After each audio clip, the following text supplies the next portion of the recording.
আপনাদের মনে আছে ওই 3, 4, 5 আগস্টে আমাদের আমির সাহেব, সিনিয়র নায়েব আমির সাহেব কিভাবে মার্চ টু গণভবনের ঘোষণা দিয়েছিলেন। আমরা স্পষ্ট করে আপনাদেরকে একটা কথা বলি, এই 24 পরবর্তী বাংলাদেশে আমরা যারা অভ্যুত্থানের সহযোদ্ধা ছিলাম, আমরা যদি ঐক্যবদ্ধ থাকি, আগামীর বাংলাদেশে আর কোন ফ্যাসিস্ট কোন নামে কোন ব্যক্তিকে সামনে রেখে কোন দলকে সামনে রেখে এই বাংলাদেশে দাঁড়াতে পারবে না। এখন জনগণের সামনে আমাদের দৃষ্টান্ত স্থাপন করতে হবে।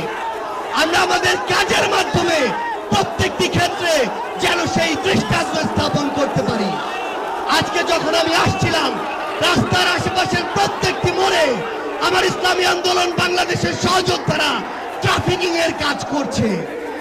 এটাই হচ্ছে দৃষ্টান্ত যে আমরা কাজ করব, আমাদের রাজনৈতিক সমাবেশ করব, একই সাথে জনগণের যেন দুর্ভোগ না হয় সেটাও আমাদের মাথায় থাকবে।